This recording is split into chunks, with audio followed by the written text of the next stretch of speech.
Welcome to Mad Men Deconstructed. This is Season 1, Episode 11, Indian Summer.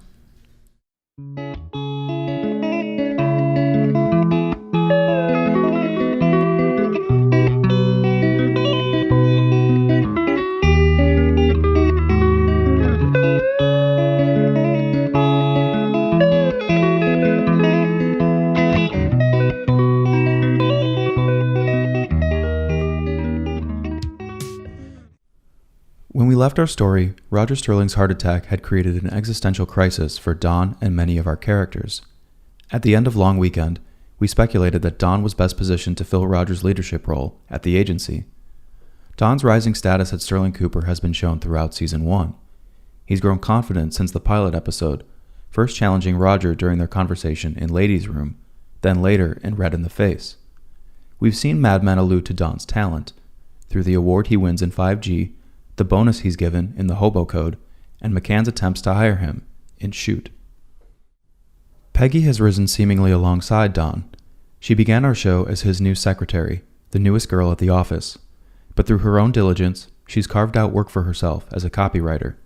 And Indian Summer portrays Peggy's continued rise in advertising, this time through her work on a new product, the Relaxicizer. Indian Summer is Mad Men's 11th episode. Tim Hunter directs this episode, while writer Tom Palmer returns from Marriage of Figaro. It's an episode that merges many of Mad Men's ongoing subplots, including Don's unsettled background story, Betty's unhappiness, and Peggy's uncontrollable weight gain. And it sets the stage for some significant conclusions that will play out in the last episodes of Season 1. Adam Whitman walks up to his hotel manager's window and hands him a small box wrapped in brown paper with Don Draper misspelled in Sharpie. He asks the manager to mail the package and returns to his hotel room. Adam is disheveled, in a dirty suit, with his face unshaven. He places several stacks of bills on the table and writes a message next to the cash. Enjoy. Adam moves to the bathroom, where he loosens his belt and pulls up a chair. He stands atop the chair, threads the belt around his neck and then around a pipe overhead. He kicks the chair out from under himself and hangs from the ceiling as his feet dangle below. We pick up our story a month after the events of Long Weekend. Don walks into the office sweating from the swell of October heat. He asks Peggy for a glass of water as Joan approaches and asks about Roger's condition. He's doing well, Don says. Joan seems flustered at the mere mention of Roger. Sterling Cooper's ad men convene in Don's office, where they look at a gadget placed on Don's coffee table. It's a small box with electric control knobs and a mess of wires that lead to a pink plastic belt shaped like women's panties. It's a weight loss machine, they discover. The Relaxicizer is an actual product, invented in 1938 by William J. Browner. It was marketed first in beauty salons as a weight loss device. Browner eventually created a suitcase-style device for in-home use, one Matthew Weiner discovered in a consignment store 6 years before Mad Men's debut. During World War II, the United States saw unprecedented industrialization. Most non-essential activities were halted, as nearly all available civilians and resources were redirected to manufacturing military supplies. At the end of World War II, these supplies remained in large surplus: knobs, dials, wires. A generation of inventors saw the opportunity to profit from homemade devices assembled from these readily available parts. The Relaxicizer became a notorious example of a homemade gadget with no medical efficacy. The premise of the device was to stimulate muscle contractions through electrical pulses. It was expensive, costing as much as $400 in 1960. That's $3,500 today. But it sold effectively through advertising. It was endorsed by celebrities, including Doris Day, whose movies we covered in Long Weekend. As the Relaxicizer's commercial success grew, it attracted attention from the FDA, as noted by historian Suzanne Junod. The combination of ads that were both suggestive on the one hand and promised effortless weight loss on the other resulted in sales that were at least 400,000 or more over a 10-year period. And once it became that popular and received that much outlandish publicity, FDA felt like they had to take action against the product, which they did. The FDA conducted a 5-month trial and discovered several health risks associated with the product, including epilepsy, ulcers, and miscarriages. In April 1970, the U.S. District Court in Los Angeles issued a permanent injunction against sales of the relaxicizer. The FDA created posters to warn the public against its use. Because the relaxicizer's original company is now defunct, Mad Men was allowed to show the actual product throughout Indian summer. But no one in Mad Men knows quite what to do with the device, currently without a name or a marketing strategy. Don suggests before and after testimonials. Pete warns that the government is cracking down on false medical claims. After struggling for answers, Freddie suggests they ask Peggy. Don invites her in, much to Pete's dismay. She stands amidst the room full of men as Don explains the product and the problem. "Why would you want my opinion?" she asks, taking it as an accusation about her continued weight gain. But Don and Freddie agree the relaxicizer needs a woman's opinion. "Can I rename it?" she asks. "Sure," Don says. Late that night, Peggy sits in bed surrounded by papers and books about advertising. She's interrupted by her roommate, Marjorie, who asks Peggy to pay a bill and complains about all the food she's been eating. There are only a few scenes in season 1 when Peggy lets her hair down, and this is one of them. I find the small moment to be quite consequential. It helps us understand Peggy's personality, that she takes her job seriously and succeeds through a lot of hard work. It's also quite telling that she lives alone, seemingly without many friends, and tends to keep to herself. When Marjorie leaves, Peggy looks nervously at the relaxicizer's massive wires. She slips on the pink undergarment under her nightgown and lays down in bed. But after just a few moments, she gasps, springs up, tears off the device, throws it on the floor, and kicks it. Betty sits in bed alone, reading an issue of the magazine Family Circle.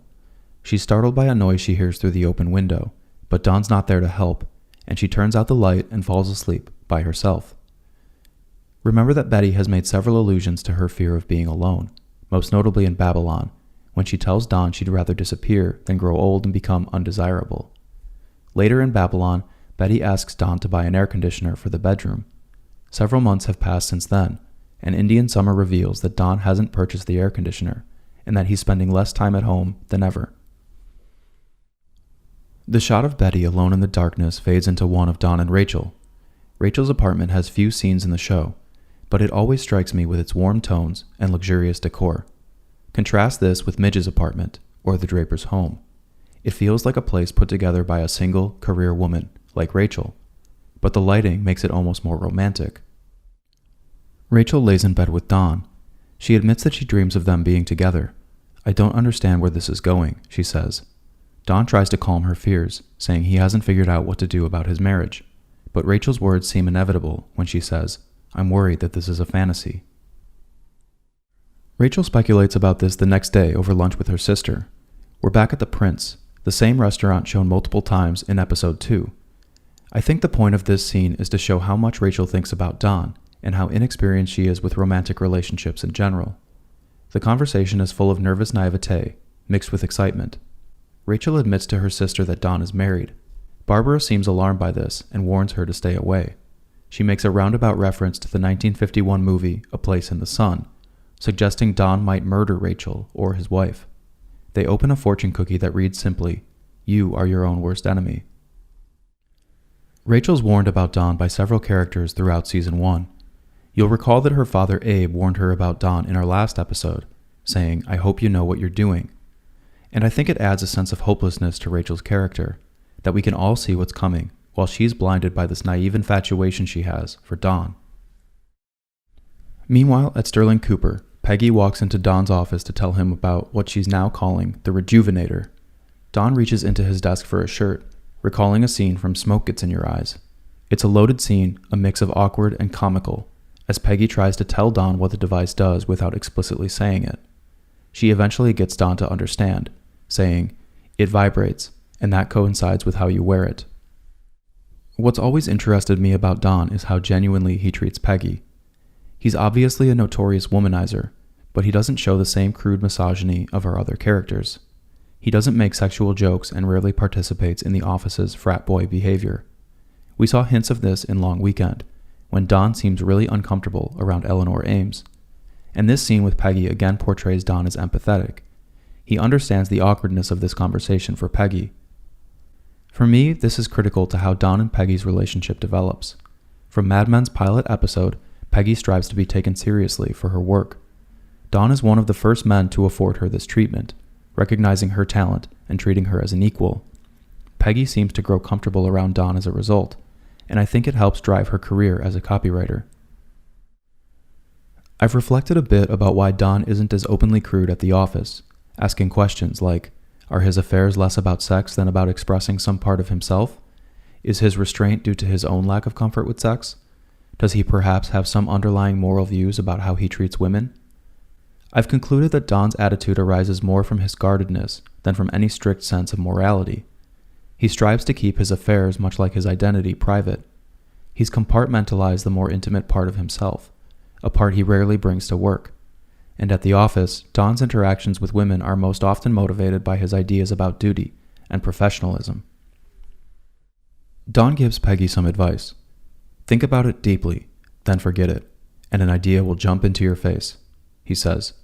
Peggy takes this honestly and walks out of the office. It's one of the few Mad Men scenes where characters talk to each other genuinely. Don's advice is poignant, almost personal, as though it's what he's doing after reflecting on his relationship with Rachel. As Peggy leaves, Bert Cooper enters through Don's open office door. He tells Don that Lucky Strike is coming for a meeting. They want to see Roger for themselves. Bert asks Don to draw attention away from Roger. Don doesn't like the idea, but he agrees to help. Betty answers the doorbell that afternoon, greeting a door-to-door air conditioner salesman named Bob Shaw. She tells the salesman she's not interested, but he says it's hot outside and asks to come in for a glass of water. He stands in the draper's dining room, telling Betty that cold air is escaping through their windows. When he offers to take measurements, Betty leads him upstairs, but she stops halfway up the staircase, turns around, and tells him to leave. You know, my husband, I think he'd rather go to Sears, she says. There's a lot of subtext in this scene, and I think it reveals how alone Betty feels right now. The tension here is palpable for Betty. The camera angles help out, with one shot angling down over the salesman's shoulder onto Betty, while another looks up at the salesman. It all adds to a feeling of inequity, that this moment is full of sexual tension for Betty, while for Bob, it's just another sale. As they walk up the stairs, a great shot of Betty shows her realizing this sexual tension. She becomes uncomfortable though, and the middle of the staircase is where her fantasy stops. Don lays in bed that evening, seemingly exhausted. Betty says he's working too hard, but Don disagrees. It's not that, he says. Betty tries to seduce him, but Don rejects her. She responds by bringing up the heat and the air conditioner salesman. Here Betty's trying to make Don jealous, and he fumes at the thought of Betty letting a stranger into their house. But he denies Betty the argument she's hoping for, and she falls asleep, again disappointed. Most of Sterling Cooper gathers at the office the following day. Roger walks in with his wife Mona. He announces his return, and the crowd applauds, but Mona insists he stay for only an hour. Harry and Paul stress how tired Roger looks, but Pete ignores what he thinks he should say, and instead just honestly states, "He doesn't look that different to me." Don and Bert lead Roger into his office. "This is where it happened," he states darkly. Joan enters, seeing Roger for the first time since his heart attack. She holds back her tears as Don asks her to help with Roger's makeup. "Can you do something about his color?" he says. Joan and Roger are left alone for a moment. Joan blots makeup on his cheeks, while Roger suggests she should have done the same for Nixon. This references the 1960 presidential debate, the first aired on television. In this debate, the public perceived Nixon as tired and pale. He seemed old when standing next to the younger, tanner JFK. Mad Men glosses over the debate with only this mention. It seems like an oversight given the show's treatment of the 1960 election. But Matthew Weiner has explained this, saying that the presidential debate was viewed as a decisive moment only after the election was lost. Some of this scene's dialogue was almost part of our previous episode, Long Weekend, and it feels like an extension of that episode, as Roger confesses how much he cares for Joan. Look, I want to tell you something because you're very dear to me. And I hope you understand it comes from the bottom of my damaged heart.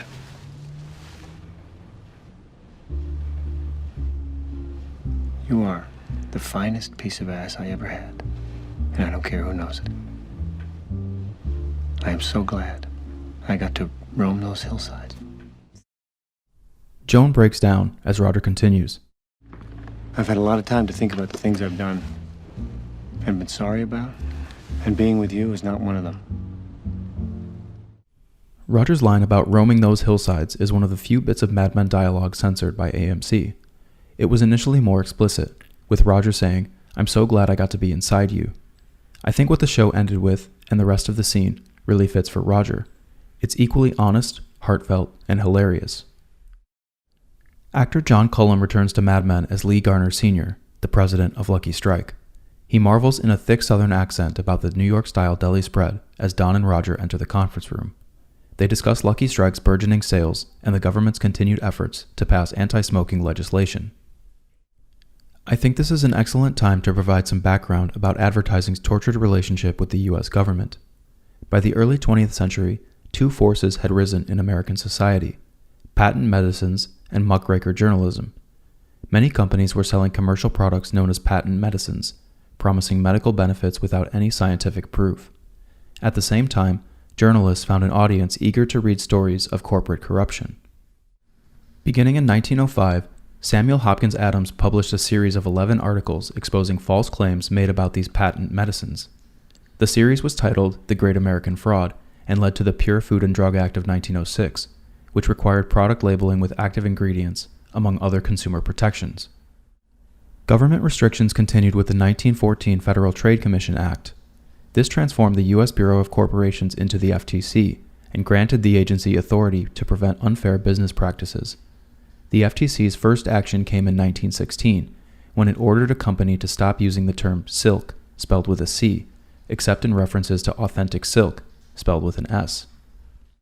This action began a shift in focus, from antitrust cases to cracking down on misleading sales tactics. In 1938, the government passed the Wheeler-Leah Act, granting the FTC the ability to restrict unfair and deceptive advertising. The 1947 Lanham Act allowed private citizens to sue companies for deception. And in the 1960s, the government focused heavily on tobacco companies. Lee Garner and several others allude to the coming legislation, still years from passing. But the Federal Cigarette Labeling and Advertising Act of 1965 is coming, and Garner doesn't think an army of lawyers can stop it. Lucky Strike will eventually have to label their cigarettes with warnings that say, "Smoking may be hazardous to your health." And not long after that, their ads will be banned from both TV and radio. Roger tries to inject some nonchalance into the conversation. He suggests that now's not the time to worry about these problems. He takes a bite of a pastrami sandwich and lights up a cigarette. "I've been spending a lot of time with my wife," Roger jokes. But he suddenly clutches his chest and shouts, "Oh, Jesus!" as Don loosens his tie. It's Roger's second heart attack in 2 episodes. The ambulance drivers wheel Roger out of the office once again. This time, Mona and Joan look on. Mona approaches Bert and Lee Garner. "Mona, sweetheart, this was a mistake," Bert laments. "I used to think you couldn't put a value on a human life," she says. "But I never asked Bert Cooper, did I?" When Mona walks away, Bert whispers reassurances to Garner. "Don has everything under control," he says. Garner isn't worried himself, but he advises Bert to make a gesture that will convince his shareholders. "I suggest you do something to keep him around," Garner recommends. They stand together in a staged, almost theatrical 2-shot, facing forward at the camera. Pete looks on suspiciously from afar. Later that afternoon, the junior ad men sit in Pete's office and speculate about Sterling Cooper's future. Sal jokes about sending out his resume. Harry predicts that Don will be made partner, and Paul wonders if Don even likes him. Pete grows annoyed by Don's rise at the agency. It's a funny scene that caricatures each of these guys. Sal is flippant, Paul acts insecure, and Pete is obviously jealous. I think Harry's particularly interesting here. I didn't expect him to understand Sterling Cooper's politics this well. Perhaps Harry's been playing things to his benefit all along. Meanwhile in Ossining, Betty tells Francine about the air conditioner salesman. Francine has had her baby and seems tired of it already. She was supposed to be breastfeeding in this scene, but Mad Men cut it from the episode. Betty says that Don was jealous. Francine asks why she would tell him at all. Late that night, Don calls Betty's psychiatrist from his home office. He's angry that Betty's anxiety has gotten worse. "After hundreds of dollars, all you've managed to do was make her more unhappy," he says. Dr. Wayne suggests a more thorough treatment with psychoanalysis. Don says he'll think about it, then hangs up. Matthew Weiner has revealed that Don wants to leave Betty, but feels he can't. He perceives Betty as too emotionally frail. He's frustrated that Betty's psychiatry hasn't imbued her with the independence to be left alone. I think Weiner's comments add vital context. They change the way I perceive this scene. I never really took Don and Rachel's relationship seriously, but hearing Weiner's justification makes me think that Don did want to leave Betty, that he did see Rachel differently from other women, like Midge. Peggy goes on a date that evening at La Trombetta, a seafood restaurant. This scene was shot at the HMS Bounty restaurant in Koreatown, Los Angeles, which opened in 1962. Actress Elizabeth Moss claims this is her favorite scene in season 1, and you can see Peggy's confidence throughout. She smokes her only cigarette of the season and orders a fancy drink from the bar as she talks about working in Manhattan. Peggy's date, Carl Winter, seems unimpressed. He's an unassuming truck driver from Brooklyn. When he mentions that he delivers potato chips, Peggy talks about Sterling Cooper's account with Utz. The road was expensive, but the hard part was learning that truck. Special license. We have a potato chip account. Utz. You get free ones? I do. I don't know, I don't like potato chips. Peggy brings up her copywriting for Belle Jolie, but Carl claims he's immune to advertising. He's so clearly different from the male characters in Mad Men's cast, comfortable with his life, not striving for something more. Carl grows annoyed by Peggy's dismissiveness. He takes her comments about him as an insult and eventually retaliates. I'm my own boss, you know? You get off the train every day at Grand Central and they spray you with gold? Let me tell you, you can act like you're from Manhattan, but you don't look like those girls. Peggy gets up to leave and Carl stops her to apologize. That wasn't nice, he says. But Peggy isn't persuaded. She grabs her purse and leaves, telling Carl, Those people in Manhattan, they are better than us. Because they want things they haven't seen. The following morning, Peggy wears a woman's suit and a skirt at the office as she presents the weight loss machine. Combined with a sensible diet, the Rejuvenator, you'll love the way it makes you feel. The men love the pitch, but remain confused about the product. When Peggy struggles to explain, Don jumps in. It provides the pleasure of a man without the man, he says. The men laugh and joke about each other's wives. Don tells Peggy to come up with a new name. This scene, for me, summarizes Indian Summer's core theme, that as Peggy gains more acceptance as a copywriter, she's forced to become one of the guys and accept the treatment of her male coworkers. She's no longer sexualized, and she seems unsure of what to do when Ken brings up Freddie's wife. As the men leave, Ken gives her a light punch on the shoulder. Good work, Pegs, he says. Betty does laundry at home that afternoon.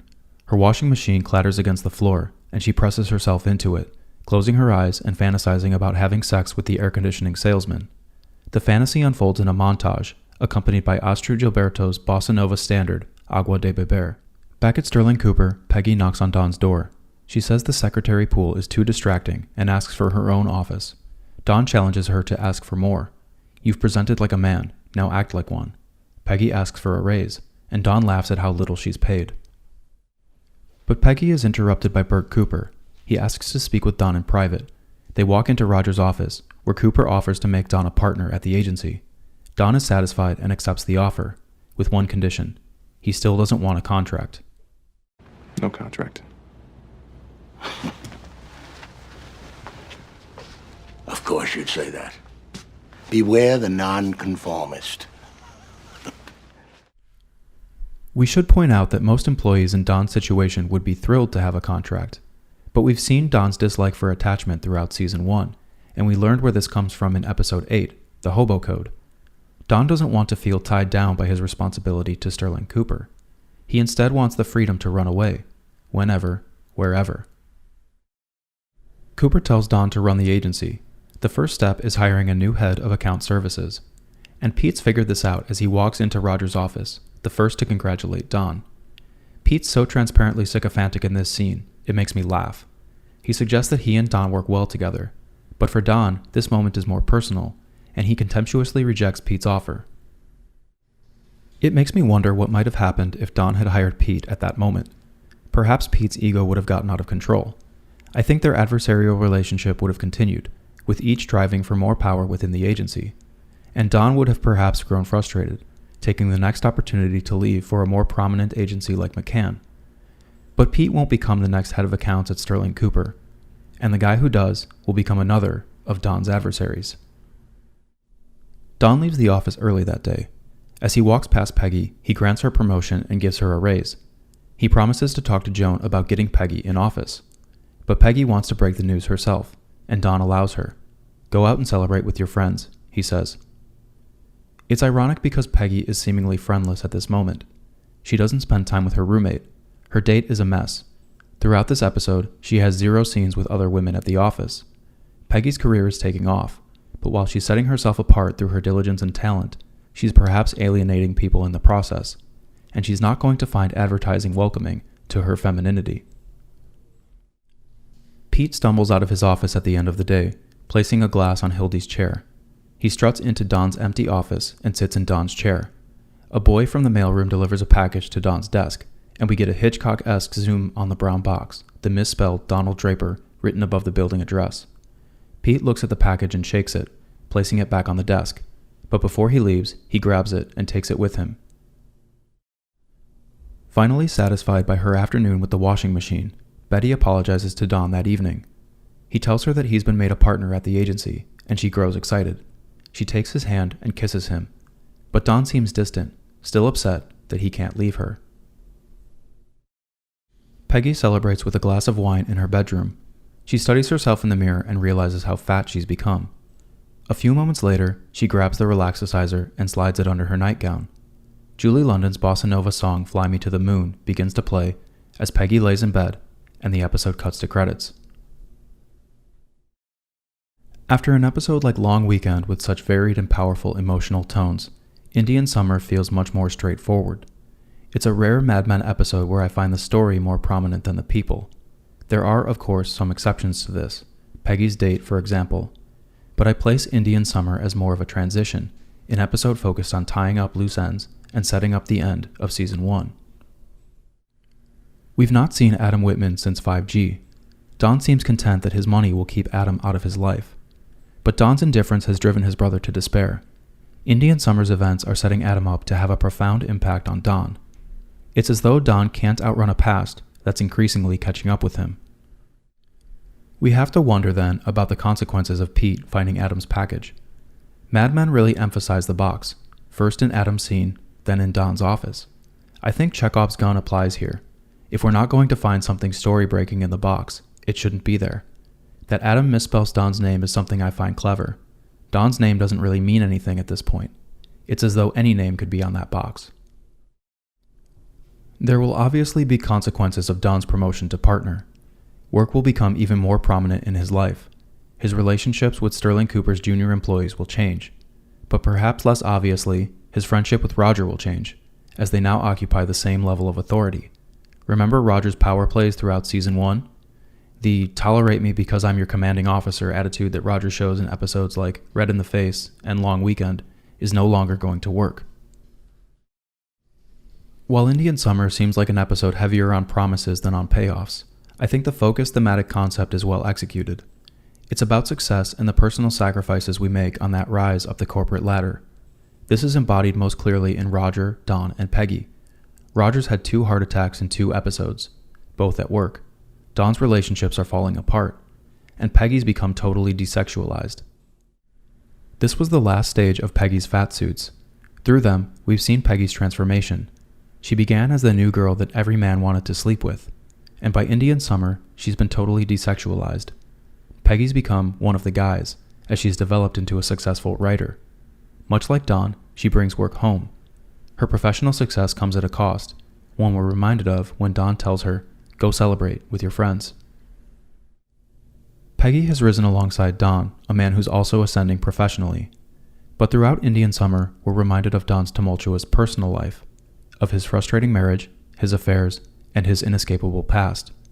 Mad Men often portrays the dark side of the American dream, the conflicting desires of success, and how these desires impact people. And in Don, we see his cold, driven self-determinism alienating the people who want to get close to him. We'll leave things here for now. There are only 2 episodes left in Season 1, and Mad Men is about to make good on many of the promises we've discussed here. And I know some of you are thinking, it's October now. That whole campaign story has to pay off soon, right? Don't worry, we're going to get to that soon. Really soon. Because in our next episode, we'll look back on November 8th, 1960, the day of the 1960 presidential election between Richard Nixon and John F. Kennedy.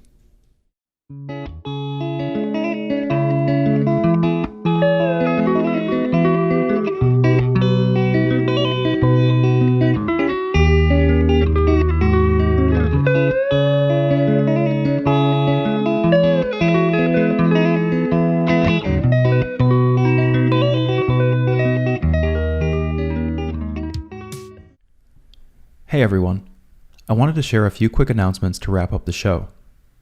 Number 1, you may have noticed, but I've created some new episode art exclusively for Season 1.